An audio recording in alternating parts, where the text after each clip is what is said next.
Chapter 22. The Advocate. As Queequeg and I are now fairly embarked in this business of whaling, and as this business of whaling has somehow come to be regarded among landsmen as a rather unpoetical and disreputable pursuit, therefore I am all anxiety to convince ye landsmen, of the injustice hereby done to us hunters of whales. In the first place, it may be deemed almost superfluous to establish the fact that among people at large, the business of whaling is not accounted on a level with what are called the liberal professions. If a stranger were introduced into any miscellaneous metropolitan society, it would but slightly advance the general opinion of his merits, were he presented to the company as a harpooneer, say, and if in emulation of the naval officers he should append the initials SWF, sperm whale fishery, to his visiting card, such a procedure would be deemed preeminently presuming and ridiculous. Doubtless, one leading reason why the world declines honoring us whalemen is this. They think that, at best, our vocation amounts to a butchering sort of busyness, and that when actively engaged therein, we are surrounded by all manner of defilements. Butchers we are, that is true, but butchers also, and butchers of the bloodiest badge, have been all martial commanders whom the world invariably delights to honor.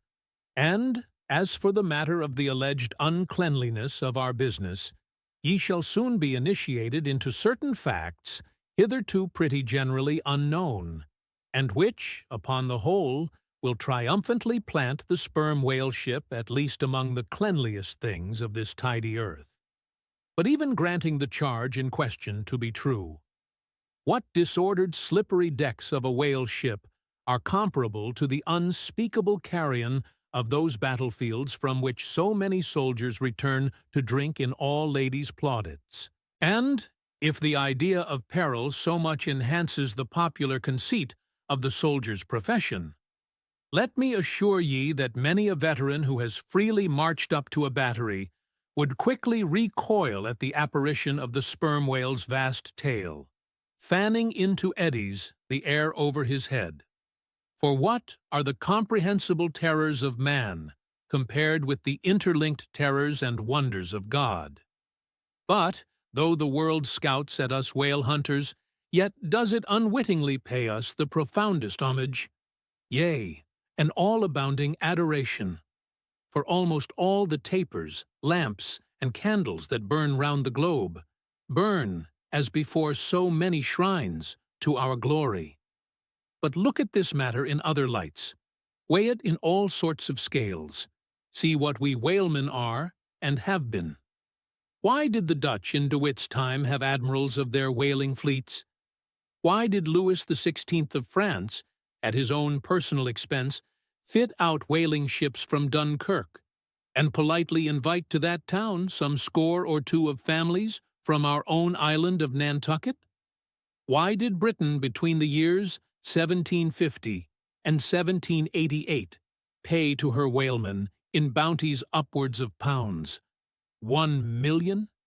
And lastly, how comes it that we whalemen of America now outnumber all the rest of the banded whalemen in the world, sail a navy of upwards of 700 vessels, manned by 18,000 men, yearly consuming $4 million, the ship's worth, at the time of sailing, 20 million, and every year importing into our harbors a well-reaped harvest of 7 million?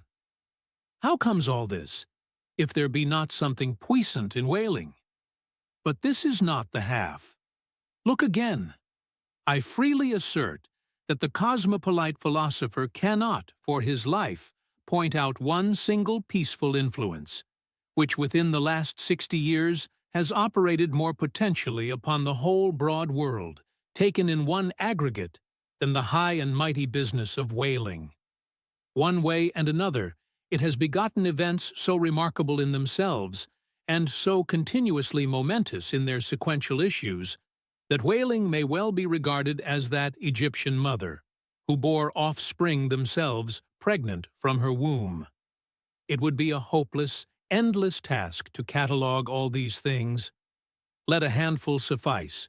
For many years past, the whale ship has been the pioneer in ferreting out the remotest and least known parts of the earth.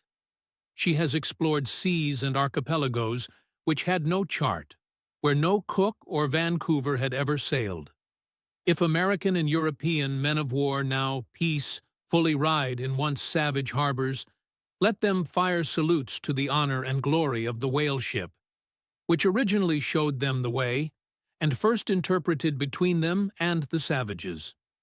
They may celebrate as they will the heroes of exploring expeditions, your Cooks, your Krusensterns. But I say that scores of anonymous captains have sailed out of Nantucket, that were as great and greater than your Cook and your Krusenstern.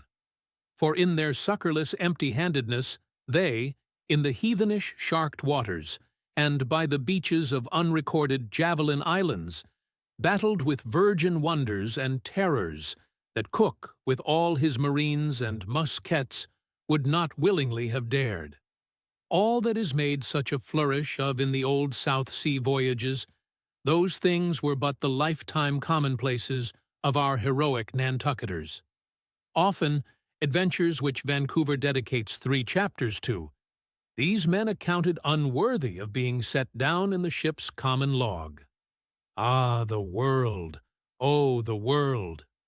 Until the whale fishery rounded Cape Horn, no commerce but colonial, scarcely any intercourse but colonial, was carried on between Europe and the long line of the opulent Spanish provinces on the Pacific coast. It was the whalemen who first broke through the jealous policy of the Spanish crown, touching those colonies.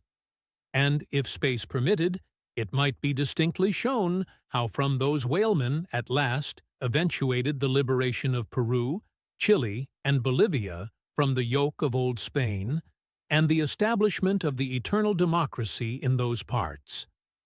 That great America on the other side of the sphere, Australia, was given to the enlightened world by the whaleman. After its first blunder-born discovery by a Dutchman, all other ships long shunned those shores as pestiferously barbarous. But the whale ship touched there. The whale ship is the true mother of that now mighty colony. Moreover, in the infancy of the first Australian settlement, the emigrants were several times saved from starvation by the benevolent biscuit of the whale ship luckily dropping an anchor in their waters. The uncounted isles of all Polynesia confess the same truth, and do commercial homage to the whale ship that cleared the way for the missionary and the merchant, and in many cases carried the primitive missionaries to their first destinations. If that double-bolted land, Japan, is ever to become hospitable, it is the whale ship alone to whom the credit will be due, for already she is on the threshold. But if, in the face of all this, you still declare that whaling has no aesthetically noble associations connected with it, then am I ready to shiver 50 lances with you there and unhorse you with a split helmet every time.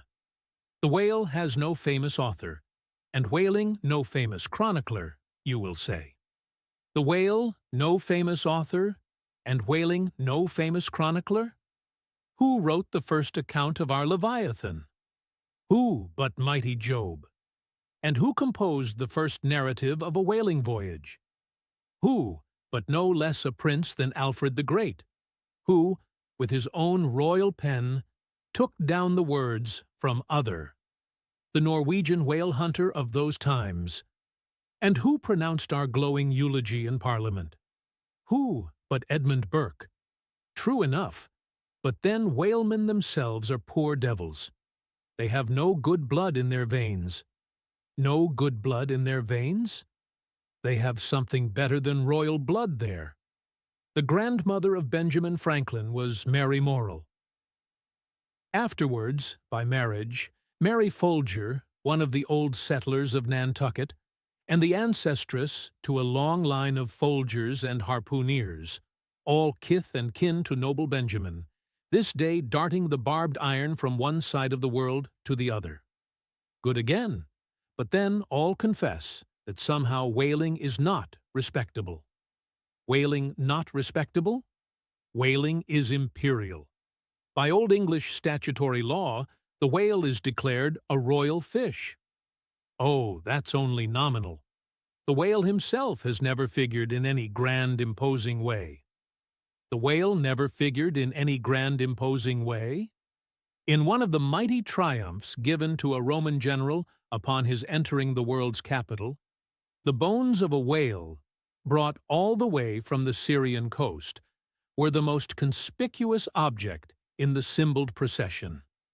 Granted, since you cite it. But say what you will, there is no real dignity in whaling. No dignity in whaling? The dignity of our calling the very heavens attest. Cetus is a constellation in the south. No more. Drive down your hat in presence of the Tsar, and take it off to Queequeg. No more. I know a man that, in his lifetime, has taken 350 whales. I account that man more honorable than that great captain of antiquity, who boasted of taking as many walled towns.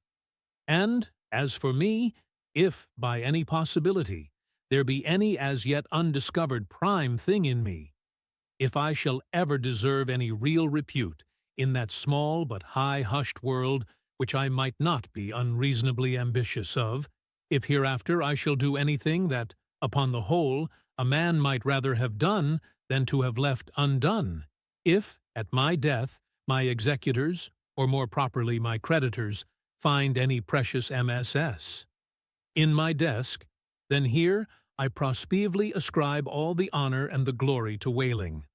For a whale ship was my Yale College and my Harvard.